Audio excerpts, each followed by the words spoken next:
Bonsoir à toutes et à tous. Vous regardez le média et un numéro spécial de la chronique de Belik Nabli. Quoique, numéro spécial ou détail de notre histoire, la question reste encore ouverte. Jean-Marie Le Pen est mort, 96 ans, d'une vie de frasque raciste et identitaire qui s'est terminée par cet après-midi ensoleillé du 7 janvier 2025. Mais est-ce vraiment la fin de Le Pen et toute la charge nationaliste et identitaire de sa pensée d'extrême droite? C'est ce que nous allons voir au cours de cette émission avec Belir Nabli, donc professeur des universités en droit public et cofondateur de Chronique, un collectif engagé dans le débat public. Il est également l'auteur de multiples ouvrages dont L'État, droit et politique aux éditions Armand Collin et Relations internationales aux éditions Pédone. Belir Nabli nous livre son expertise une fois par semaine sur la politique nationale et internationale dans cette émission qui analyse sans détour des faits marquants de l'actualité.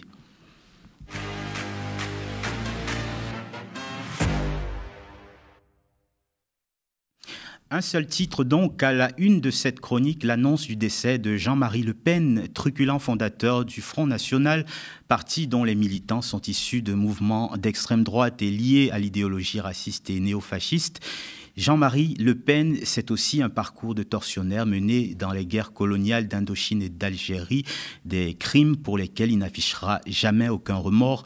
Il aura quand même eu à son actif plusieurs condamnations pour incitation à la haine raciale ou pour propos discriminatoires, comme en 2005, quand il est condamné pour avoir qualifié l'occupation allemande de la France pendant la Seconde Guerre mondiale de pas particulièrement inhumaine. Ou encore ses nombreux propos sur l'existence de chambres à gaz qu'il qualifiait de points de détail de l'histoire de la Seconde Guerre mondiale.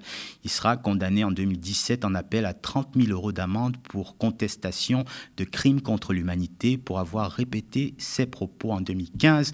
Condamnation confirmée en 2018 en cassation.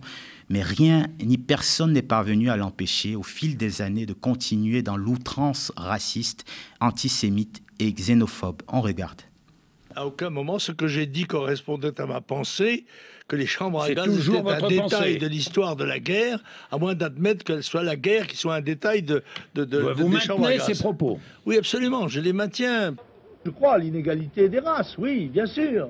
C'est évident. Toute l'histoire le démontre. Elles n'ont pas la même capacité, ni le même niveau d'évolution historique. Je crois que le sidaïque, si vous voulez, j'emploie ce mot-là, c'est un néologisme, il n'est pas très beau, mais je n'en connais pas d'autres. Celui-là, il faut bien le dire, est contagieux par sa transpiration, ses larmes, sa salive, son contact. C'est un espèce de lépreux, si vous voulez. Et ce Monsieur Durafour crématoire, merci de cet aveu. Je trouve que c'est tout de même un peu artificiel de faire venir des joueurs de l'étranger et de les baptiser équipe de France. Je vais faire courir, moi, tu vas voir le rouquin là-bas. Hein? Pédé! C'est la mode, c'est la mode musulmane, ça, d'être poilu de la gueule. Les chambres à gaz sont un détail de l'histoire de la Deuxième Guerre mondiale. On fera une fournée. Voilà un extrait très loin d'être exhaustif des outrances de Jean-Marie Le Pen. Salut Belir. Salut Fabrice. Alors, c'est ce qu'on retiendra de Jean-Marie Le Pen, l'outrance raciste, la provocation sans limite. Oui, c'est clair. On pourrait résumer ça à travers un mot-clé, c'est la violence verbale et la violence physique même. C'est quelqu'un qui s'est engagé dans l'armée dans le cadre de 2 guerres décoloniales en Indochine et en Algérie, naturellement, et qui, dans sa carrière politique, a également usé de la violence verbale, comme ces extraits l'ont rappelé. Donc voilà, c'était un homme violent, en fait, tout simplement, comme l'illustre ou le traduit aussi à sa manière, ou à leur manière, les condamnations judiciaires dont il a fait l'objet, je crois, près de 25. C'est assez remarquable, même si c'est moins exceptionnel aujourd'hui au regard du passif ou du casier judiciaire de certains de nos responsables politiques. Il n'empêche, il est de ce point de vue-là, c'est-à-dire dans la manière dont il a pu incarner la violence et la manière dont il l'assumait, un être, un responsable politique exceptionnel. Et en même temps, moi, je suis plutôt contre l'idée de le placer dans un statut un peu d'exception. En fait, il fait la transition entre entre le passé et le présent de cette France, de cette République, de la 4e et de la 5e République, c'est-à-dire entre une République qui était encore coloniale et une République aujourd'hui qui vit notamment à travers le refoulé colonial. Et donc, c'est un homme de trait d'union. C'est pas un homme absolument du passé. Et preuve en est, on aura l'occasion d'y revenir, non seulement finalement, certains pans de son idéologie, notamment sa conviction de l'inégalité des races, c'est-à-dire finalement son adhésion aux théories racialistes et racistes, demeure prégnante et se sont diffusées de manière pernicieuse dans le débat public. Je citerai un exemple très récent, par exemple la théorie ou la thèse plutôt du grand remplacement, qui est né sous la plume de Renaud Camus, qui était marginal et marginalisé à la base et qui aujourd'hui est à la base des forces d'extrême droite en Occident, a été mobilisé par une figure de mai 68, M. Cohn-Bendit, pour ne pas le citer, il y a 2-3 jours, sur LCI. Donc voilà, cette normalisation et la diffusion d'un certain nombre de représentations de l'humanité et de la société française, finalement, c'est aussi ça, les Le Pen, et Jean-Marie Le Pen en particulier. Derrière ces successives défaites électorales, il y a incontestablement des victoires culturelles et idéologiques qui sont illustrées par le fait que ces mots à lui, finalement, se sont imposés, ces références, ces images se sont imposées par-delà précisément les forces d'extrême droite. Et là, c'est l'un des autres éléments contre lesquels je m'inscris par rapport à la manière dont cette information, sa mort, est traitée aujourd'hui médiatiquement, en tout cas dans les médias mainstream, à savoir que finalement, il était marginal, il demeure marginal. C'est faux, il y a une part de normalisation de la figure même de Jean-Marie Le Pen, au-delà même de sa fille. Et cela, il faut vraiment le souligner. Et pour illustrer, symboliser ce paradoxe, il meurt au moment où, d'une certaine manière, sa victoire culturelle est la plus éclatante. Et j'allais dire même au moment où le Rassemblement national, qu'il a initié historiquement, finalement, est aux portes du pouvoir politique. Donc voilà, faudrait pas tomber dans le piège de ce récit qui consisterait à dire que Jean-Marie Le Pen, c'est le passé, et sa mort constitue d'une certaine manière le fait de tourner une page de l'histoire de France. Au contraire. Et hasard du calendrier, il meurt au lendemain de cette phrase, cette déclaration d'Emmanuel Macron, tout pétri de condescendance et de prétention vis-à-vis des pays africains, qui leur dit: vous devriez nous remercier la France. C'est presque symboliquement un acte très fort d'entendre le président de la République censé être aujourd'hui quelqu'un politiquement, disons, si on le classait sur l'échiquier politique, on le classerait peut-être à droite, mais pas à l'extrême droite. Mais on l'entend reprendre, sinon, pas forcément des termes, mais une posture qui pourrait être attribuée à l'extrême droite. Oui, exactement. C'est le prolongement ou le pendant de la déclaration de Cohn-Bendit lorsqu'il mobilise une notion et une image née, construite par une figure de l'extrême droite. Lorsque Cohn-Bendit parle de grand remplacement et que quelques jours plus tard, une autre figure de ce qui est censé incarner le progressisme en France, si on s'en tient au discours quasi officiel, le président donc Macron, en fait, se laisse aller à un discours néocolonial, pour ne pas dire colonial, en tous les cas qui a une forte résonance avec des discours officiels de l'époque de l'Empire colonial français.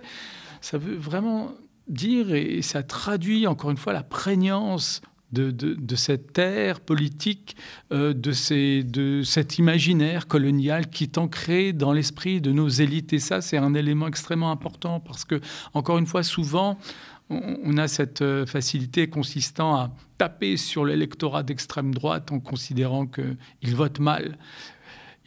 De mon point de vue, la première responsabilité, elle pèse sur nos élites médiatiques, politiques, intellectuelles, qui, elles, savent très bien ce qu'elles font lorsqu'elles cèdent à des images, à des mots, à des discours qui viennent de là où elles savent d'où elles viennent et qui, par conséquent, participent à la montée en puissance de l'extrême droite en France en tant que force politique et partisane incarnée par le RN et par le parti d'Éric Zemmour, qu'il ne faut pas oublier, mais qui surtout, par-delà, encore une fois, cette incarnation organique, s'est diffusée. L'extrême droite, elle est partout d'une certaine manière. Il n'y a pas de frontières rigides. Et vous savez, lorsque j'ai... commencer par rappeler que Jean-Marie Le Pen, c'était la France du passé, mais aussi du présent. J'ai envie de faire un parallèle avec une figure qui a l'air plus univoque, mais qui a sa part d'ombre et qui illustre parfaitement notre propos. C'est celle de François Mitterrand. Mitterrand, c'est à la fois le premier président de la République issu de la gauche qui arrive au pouvoir, donc en 81, qui a suscité un espoir avec un discours, pour le coup, et un programme authentiquement de gauche, je dirais certains. Et en même temps, c'est un homme qui a assumé finalement le discours de la République coloniale, le discours de l'Algérie française,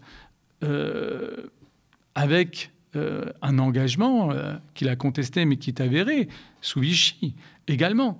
Donc, et en même temps en ayant été aussi, alors pas une figure de la résistance, mais qui a participé même relativement à la résistance. Donc il y a ce caractère ambivalent, équivoque, y compris au cœur de la gauche, de ces personnalités qui font notre vie publique et notre vie politique, mais qui en même temps instillent de la confusion. Et cette confusion, on la retrouve encore à travers François Mitterrand, qui a participé à la montée en puissance de Jean-Marie Le Pen au début des années 80. C'est François Mitterrand, à l'Élysée, qui a vu à travers la figure de Jean-Marie Le Pen l'opportunité historique de neutraliser la droite classique en faisant monter, en nourrissant la montée en puissance notamment médiatique et donc politique de Jean-Marie Le Pen, avec un cynisme qui n'a pas eu à payer. Je veux dire, ceux qui payent finalement la montée de l'extrême droite, ce n'est jamais ces Florentins, ces cyniques de la politique. Ce sont ici, en l'occurrence, les minorités de notre société qui sont stigmatisées et victimes, in fine, d'un discours xénophobe qui s'est diffusé.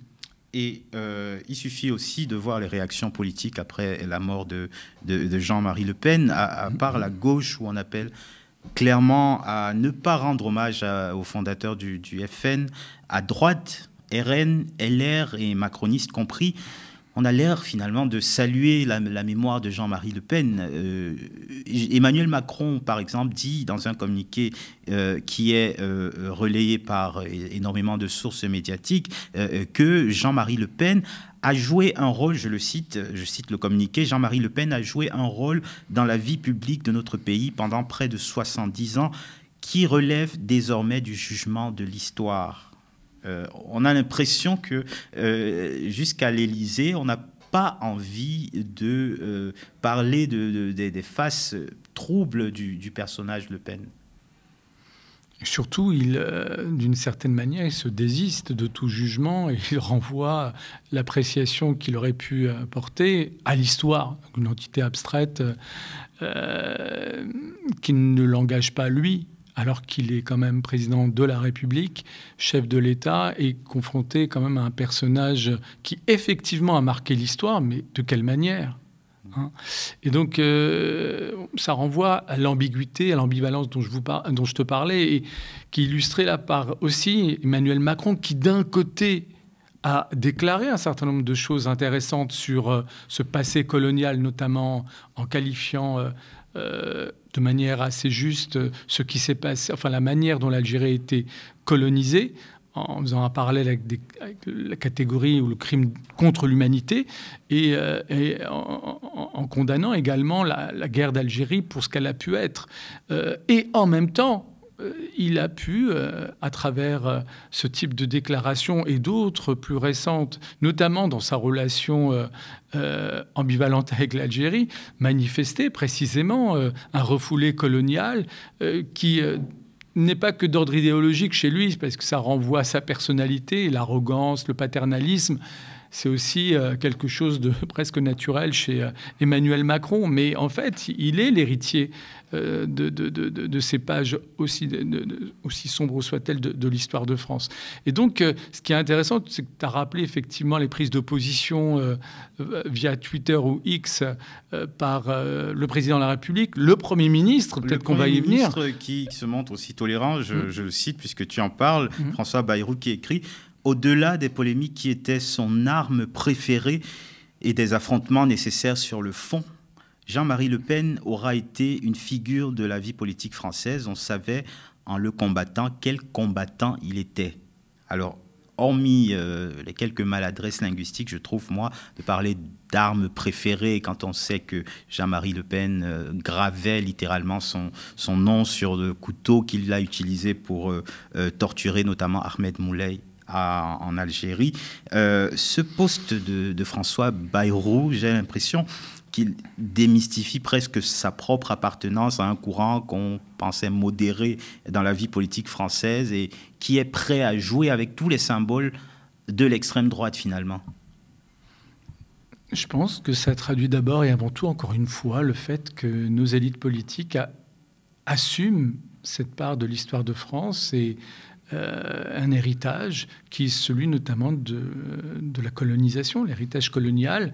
Il ne le renvoie pas. D'ailleurs, il faut rappeler que quand tu rappelles sa famille politique, au sein de sa famille politique, beaucoup ont soutenu les diverses initiatives parlementaires tendant à reconnaître les bienfaits de la colonisation. Donc il n'y a pas de contradiction. Si tu vois en plus les racines de l'UDF, le parti originel d'où vient François Bayrou, avant le MoDem, etc. Donc l'UDF, une partie de l'UDF vient d'Occident. Occident, c'est un mouvement d'extrême droite dont un certain nombre d'acteurs ont rejoint le Front National historique, canal historique. Donc non, en fait, c'est Jean-Marie Le Pen est au carrefour des droites et des extrêmes droites françaises, en fait. Et des figures, dans la mesure où il y a parmi la droite parlementaire, des figures de la droite parlementaire, des hommes issus de l'extrême droite aussi. Il suffit d'aller voir les notables du Sénat, notamment M. Longuet, qui est l'une des figures de la majorité sénatoriale. M. Longuet vient d'Occident. Sa jeunesse est marquée par son engagement au sein du mouvement Occident, qui est un mouvement alors anticommuniste, j'allais dire certes, mais aussi xénophobe et d'extrême droite. Et d'autres membres d'Occident ont adhéré plus tard à une droite plus classique, mais qui a une ramification avec une certaine famille de l'extrême droite. Donc il n'y a pas de mur étanche entre les droites et les extrêmes droites. Et cette réalité-là, dans l'absence de mur étanche, on le vit aujourd'hui plus que jamais. On voit se matérialiser la possible connexion entre ces familles politiques. On a vu l'association entre le courant de ceux qui sont qualifiés maintenant de ciotistes et le Rassemblement national. Exactement, il y a Ciotti, mais il y a aussi le ministre régalien comme M. Retailleau, qui lui vraiment, franchement, il n'a pas d'étiquette partisane particulière. C'est vrai, il est le trait d'union de ces mouvements de droite et d'extrême droite.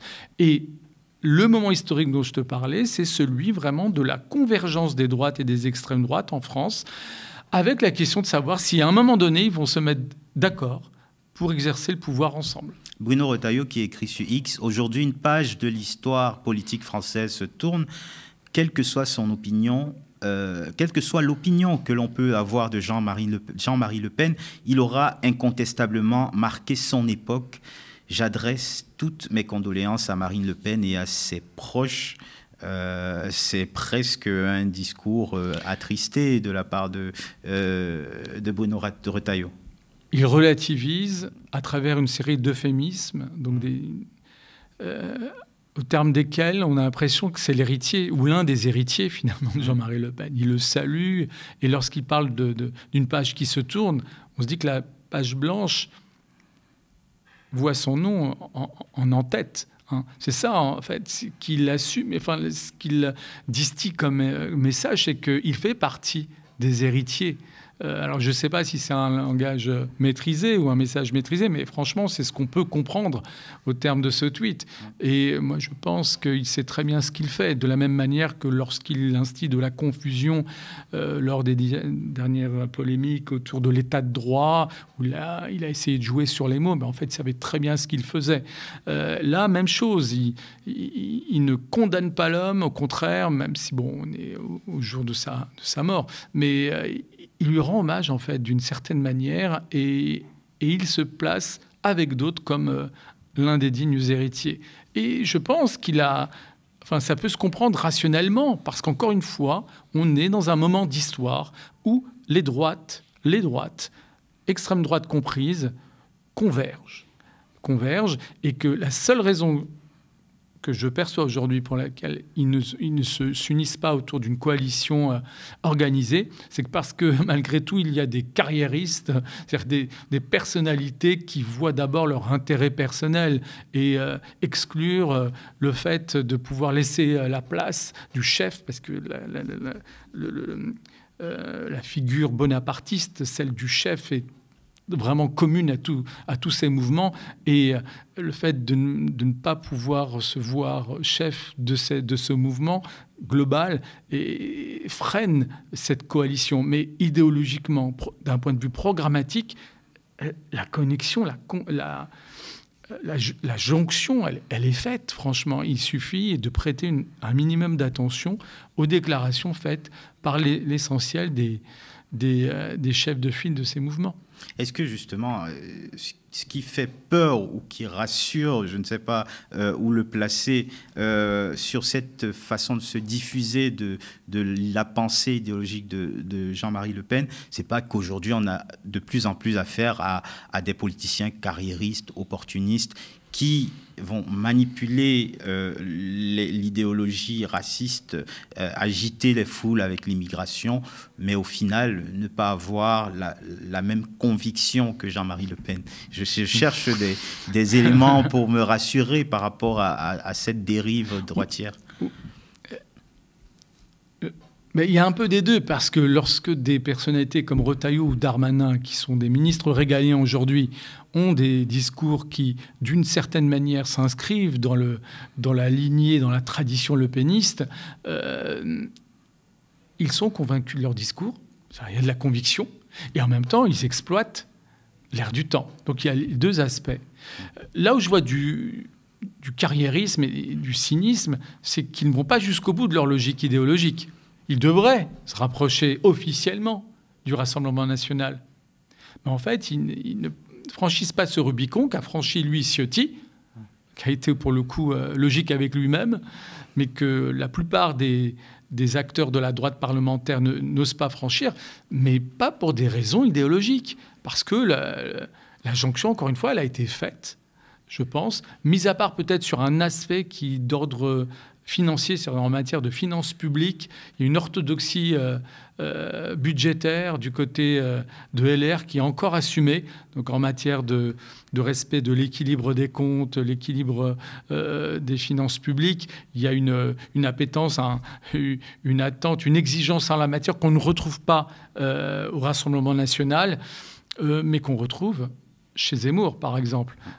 Donc encore une fois, il y a vraiment matière à constituer une coalition, j'allais dire presque heureusement que leurs égos et leurs prétentions à se penser irremplaçables et comme ayant un destin personnel jouent contre cette coalition en œuvre.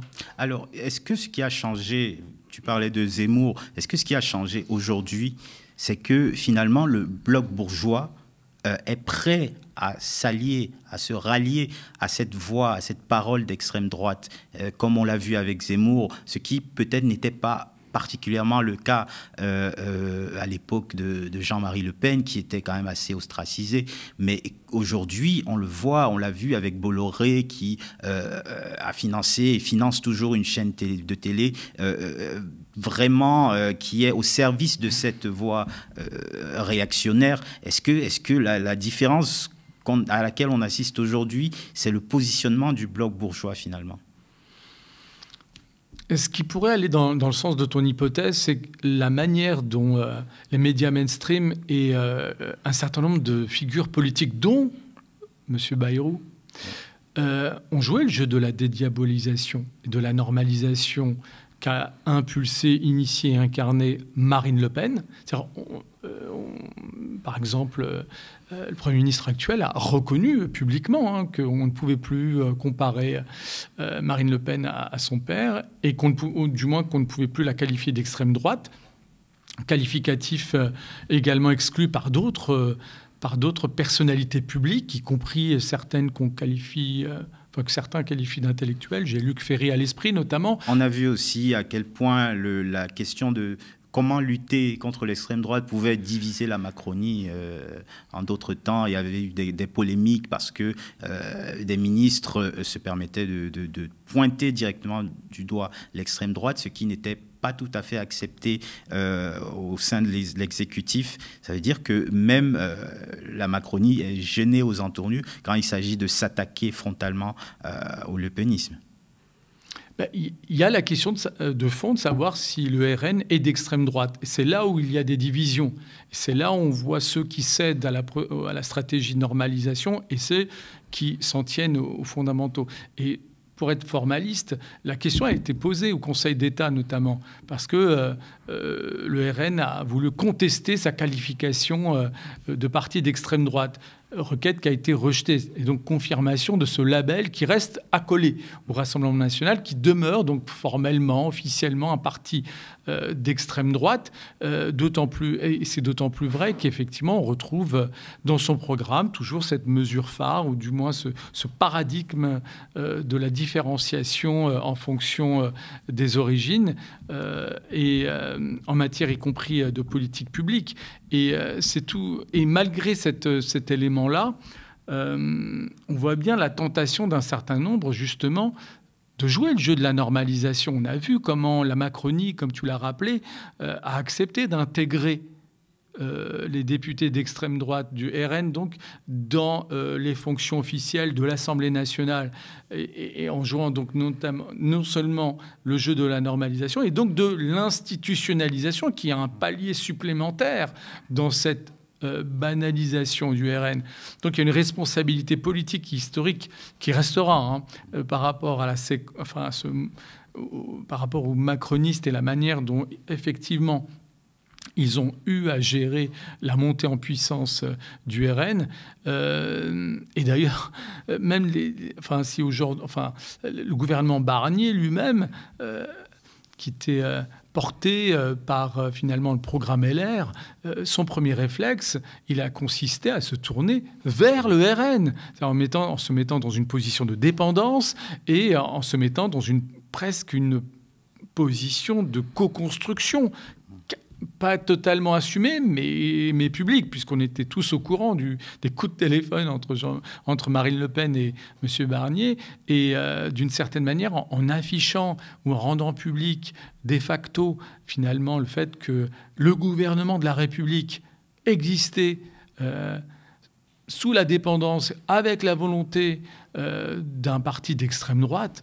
Si ça, c'est pas la consécration, finalement, premièrement, de la normalisation du RN et surtout, je dirais, de sa victoire culturelle et idéologique qui risque d'annoncer son accession au pouvoir, qui, d'une certaine manière, a déjà lieu, dans la mesure où ces desiderata se traduisent dans des lois parce que les majorités au pouvoir cèdent au discours issu de l'extrême droite, notamment en matière d'immigration, eh bien, voilà, le mouvement, il est sous nos yeux et il suffit d'être lucide pour véritablement ne pas, par exemple, ne pas reprendre à son compte le fait de se dire, bon, l'extrême droite risque d'arriver au pouvoir. L'extrême droite, d'une certaine manière, est déjà au pouvoir dès lors que son corpus idéologique se traduit dans les actes officiels de la République.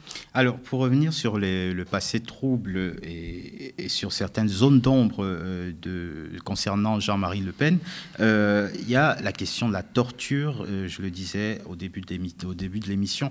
Jean-Marie Le Pen est reconnu dans de nombreux témoignages de torture durant la guerre d'Algérie. Écoutons par exemple celui-ci recueilli et publié par José Bourgarel dans un documentaire qui date de 2017. Je lui ai dit, tuez-moi, je le jure. Tuez-moi, pour comme vous faites ça, tuez-moi. Le Pen, qu'est-ce qu'il m'a dit? Il me tient comme ça par la tête, par les cheveux, et il me colle la tête dans le carrelage. Comme ça, il me dit comme ça, comme ça, comme ça, comme ça, comme ça. Et je me suis évanoui plusieurs fois. Surtout les phylactiques dans le sexe. Mon Dieu, c'était horrible. Horrible. De faire le fil, c'était horrible. Vraiment horrible.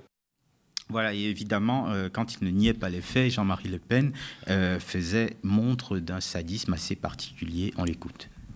Ce sont des moyens de coercition physique, beaucoup plus d'ailleurs, à mon avis, intimidants que réels. Voilà. Écoutez, je peux vous dire que les gens que j'ai interrogés, ça avait l'air assez réel tout de même ce qu'on leur a fait. Oui. On leur a... Moi, j'ai entendu, enfin, parlant de la Deuxième Guerre mondiale, j'ai entendu parler de gens dont on avait arraché les ongles, arraché les dents, fait des choses comme ça. Je ne crois pas que vous ayez trouvé des comme ça. Ce n'était pas ça, en effet. C'était le supplice de l'eau, c'était l'électricité. Attendez, c'est des choses qui ne laissent pas de traces. Branchées sur le secteur, tout à fait. Des choses qui ne laissent pas de traces, absolument. Des choses qui ne laissent pas de traces, ni qui n'ont pas de conséquences physiologiques, ni des traumatismes postérieurs. Voilà. Sur le moment, ça fait mal, mais après, c'est fini. Alors, on est quand même frappé par... le manque d'émotion, cette espèce de froideur naturelle dont il faisait montre Jean-Marie Le Pen, ça t'a frappé aussi? Oui, on perçoit la cruauté qui anime cet homme, et on imagine les actes qu'il a pu commettre.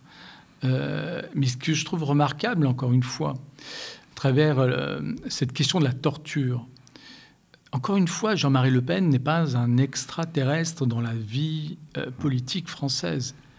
De la même manière que lui, dans ses images comme dans d'autres témoignages, il nie avoir commis de tels actes, la France, en tant qu'État, officiellement, a nié également la pratique de la torture au sein de l'armée française.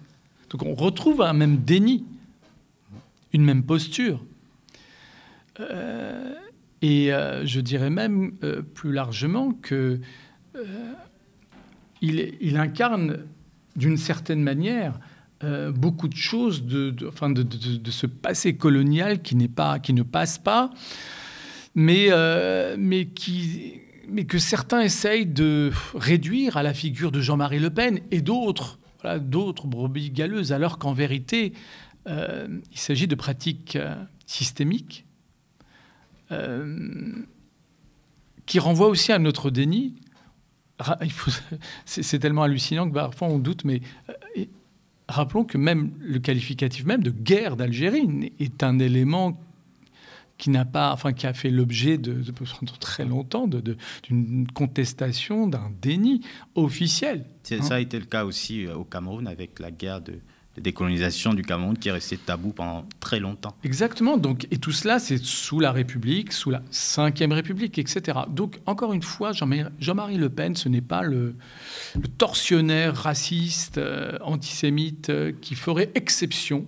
C'est un acteur, finalement, de la vie politique française, de la République française même, puisqu'il a en plus été député de la Nation, représentant donc de la Nation sous la 4e et la 5e République. Et passé au second tour de l'élection présidentielle en 2002, le grand coup d'éclat de sa carrière politique. Bien sûr.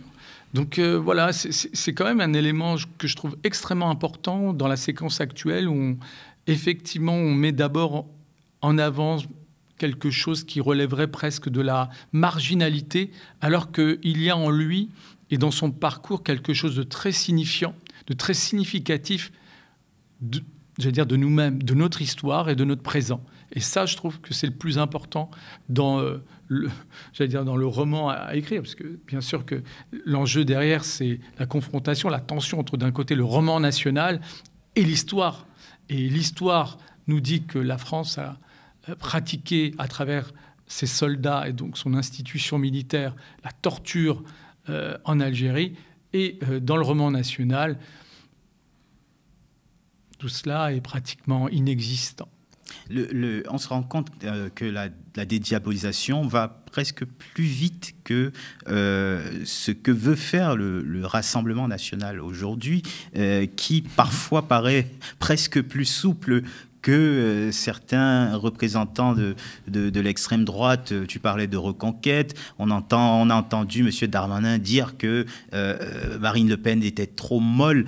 Est-ce que pour finalement arriver à ses fins, le Rassemblement national, héritier du Front national, sera obligé de faire un retour aux sources? Alors déjà, ce que tu rappelles est extrêmement important. Effectivement, non seulement, ça renvoie à ce que je te disais sur le fait qu'il y avait des alliés objectifs en dehors du RN dans cette stratégie de normalisation. Quand un ministre régalien à l'époque, le ministre de l'Intérieur, M. Darmanin, qualifie finalement le discours de Marine Le Pen en matière migratoire ou sécuritaire de trop mou, on voit bien que finalement, c'est un acteur de la stratégie de Marine Le Pen et il joue pour elle en faveur de sa propre stratégie.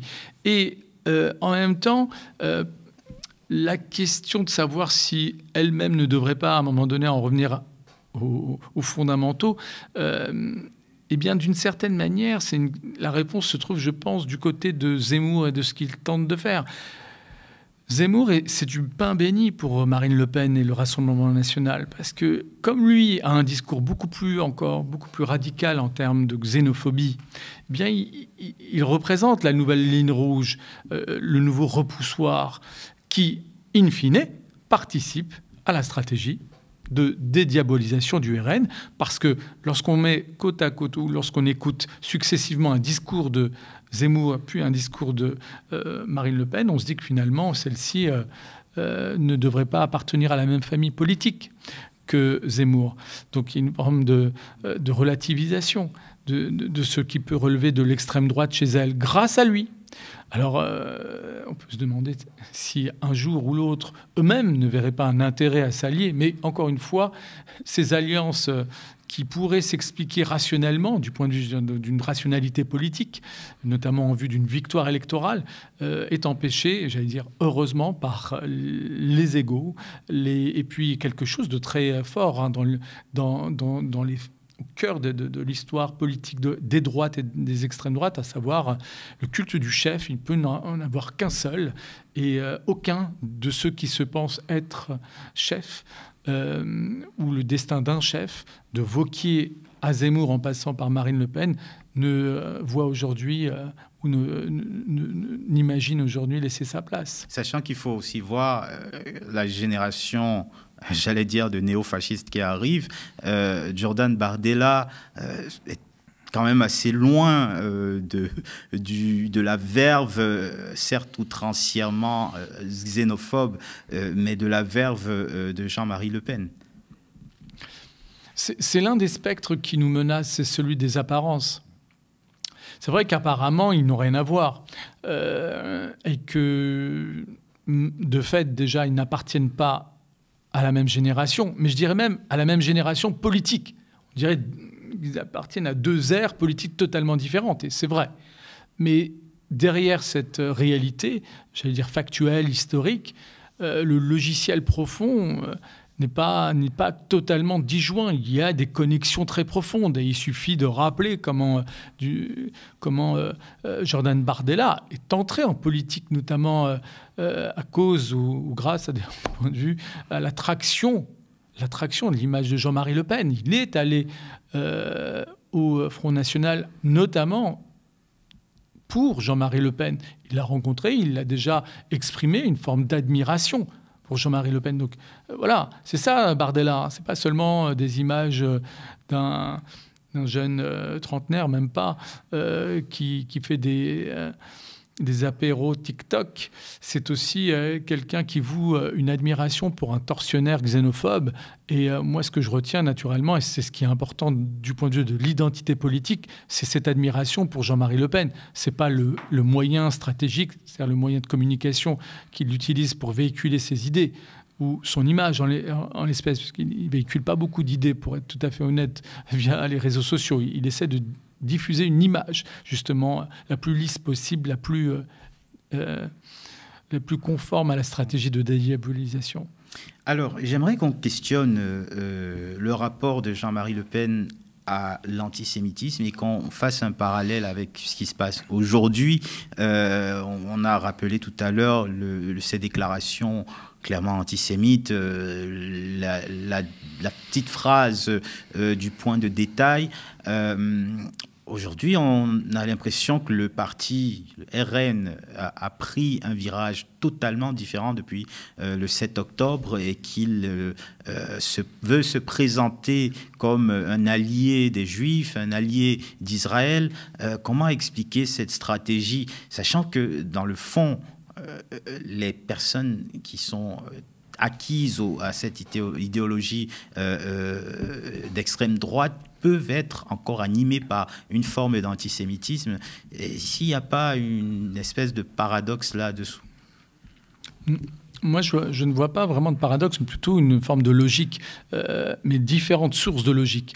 Premièrement, cette évolution, elle s'explique par la stratégie de dédiabolisation. Impossible pour le RN d'être accepté dans le système politique, y compris par une frange de l'électorat qui votait soit pour la droite, soit qui est issu des classes moyennes, sans rompre avec l'héritage de Jean-Marie Le Pen en matière d'antisémitisme, puisque lui, pour le coup, il incarnait encore la place, l'imaginaire antisémite dans la vie politique française. Donc, dès lors que Marine Le Pen a gardé le même patronyme que son père, il y avait cette pesanteur et cet héritage à la fois à assumer et avec lequel il fallait rompre. Et elle a tenté, et elle a réussi, de mon point de vue, à rompre avec cet héritage antisémite, d'abord à travers ses déclarations univoques en la matière,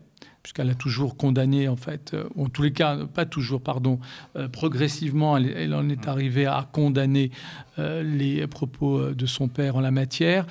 Et j'allais dire, surtout, elle a obtenu une forme de quitus d'un certain nombre de figures publiques et morales issues de la communauté juive. Je pense au couple Klarsfeld en particulier, qui a reconnu il y a quelques mois qu'on ne pouvait plus comparer Jean-Marie Le Pen à Marine Le Pen, que son parti avait évolué, et pour reprendre l'expression qu'il a utilisée, Serge Klarsfeld en l'occurrence, que le RN était un parti pro-israélien ou pro-juif.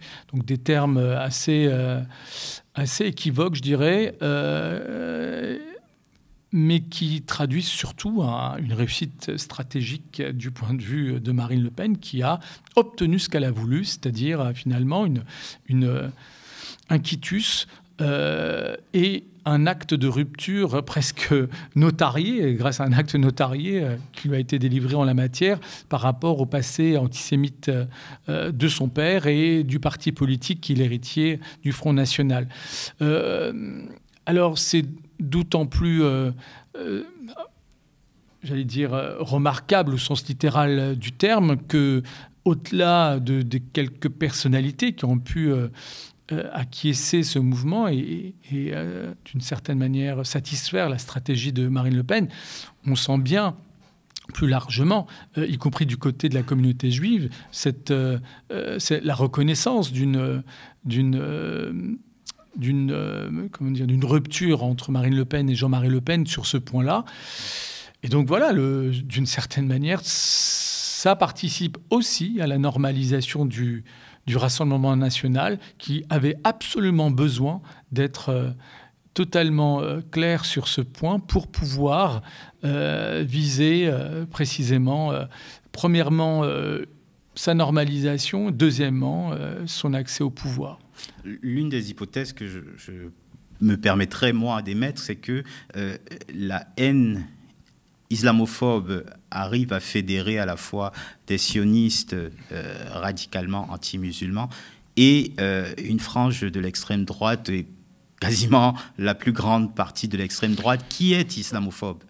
Alors, c'est l'autre raison structurelle de l'évolution du Rassemblement national par rapport, non pas à la question de l'antisémitisme, mais plus largement de la question de la relation à Israël, dans la mesure où le Rassemblement national, en tant que parti ou mouvement d'extrême droite, s'inscrit dans le même mouvement que l'essentiel des mouvements d'extrême droite en Occident et au-delà. Je dis au-delà, je pense notamment au mouvement du Premier ministre Modi en Inde, qui est également d'extrême droite, xénophobe et allié d'Israël. Eh bien, les mouvements d'extrême droite sont pro-israéliens. C'est un élément, un trait commun, un trait idéologique commun aux différentes forces d'extrême droite qui sont incarnées aujourd'hui, du président argentin Milei à Donald Trump, en passant par M. Modi.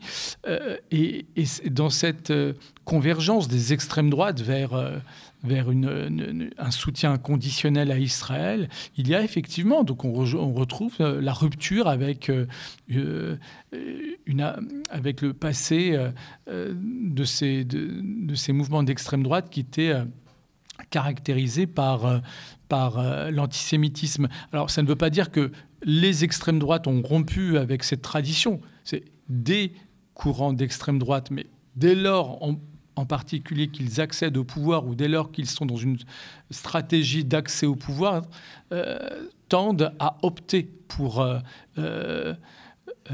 le soutien inconditionnel à Israël. J'ai aussi à l'esprit naturellement les extrêmes droites européennes, autrichiennes, néerlandaises. C'est vraiment un point commun qui, encore une fois, laisse imaginer l'identité politique de l'État d'Israël. Encore une fois, pas seulement le gouvernement. Ils ne soutiennent pas seulement le gouvernement israélien, ils soutiennent l'État israélien et ce qu'il incarne finalement dans la région du Moyen-Orient, c'est-à-dire dans leur esprit, je pense, une sorte d'avant-garde occidentaliste même au Moyen-Orient, et une forme d'incarnation institutionnelle d'une civilisation fantasmée dite judéo-chrétienne. Donc c'est dans ce type de délire que s'inscrit ce mouvement des extrêmes droites en faveur d'Israël et dans lequel s'inscrit également le Rassemblement national. Et ça tombe bien, cela rejoint l'autre élément qu'on a évoqué, à savoir la nécessité de rompre avec le passé antisémite qui était celui du Front National. Alors à gauche, cette annonce du décès de Jean-Marie Le Pen provoque soit de l'indifférence, soit des réjouissances carrément. Il y a des rassemblements ce soir un peu partout, notamment à Paris, place de la République. Est-ce que la stratégie pour la gauche, pour éviter d'avoir Marine Le Pen au pouvoir en 2027, ce serait peut-être de rappeler encore plus la mémoire de Jean-Marie Le Pen pour bien dire ce qu'est le Rassemblement national au final?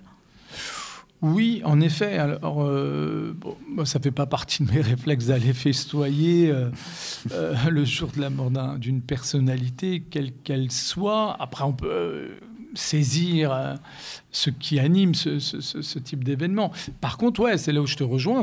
Bien sûr, c'est un très bon moment de mise en perspective de ce qu'est ou de ce que signifie l'extrême droite en France, à un moment où précisément on tend à l'accepter plus que jamais, et au moment où on tend à admettre plus que jamais aussi l'hypothèse de son accession au pouvoir. Donc oui, c'est un très beau moment pour réfléchir, y compris à gauche, j'allais dire...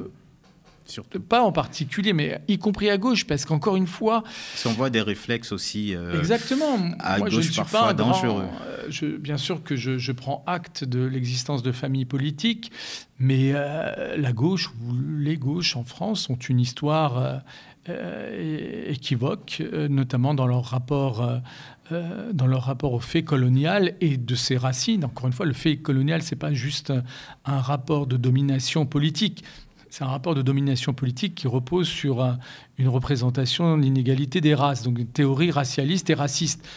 Et dans la tradition républicaine française, d'où vient la gauche, il y a eu une adhésion très forte à ces théories et aux thèses qui ont permis finalement l'aventure coloniale, entre guillemets, y compris sous la Troisième République, qui est considérée comme l'âge d'or de la République. Donc on est dans un nœud de contradiction par rapport auquel la gauche n'échappe pas. Auquel la gauche n'échappe pas. Et tu évoquais l'opportunité historique que représentait la mort de Jean-Marie Le Pen pour se saisir à nouveau de ces problématiques. Et je dirais même que la guerre actuelle... plutôt, comment dire, l'occupation et les massacres actuels à Gaza,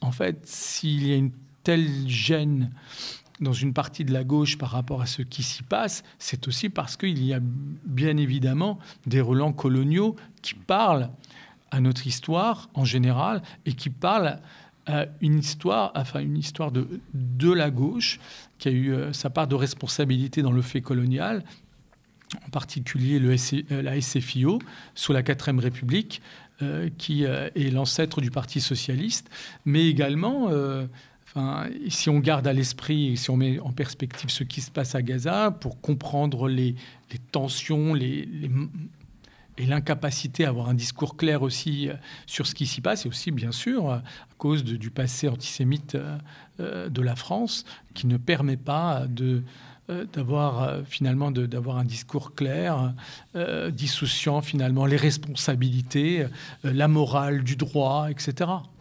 Merci beaucoup, Bélir, pour cette analyse sur la mort donc de Jean-Marie Le Pen. Merci à vous d'avoir regardé cette émission. Restez bien avec nous sur notre antenne 24/7 sur YouTube, la chaîne, le numéro 165 de la Freebox ou sur Molotov.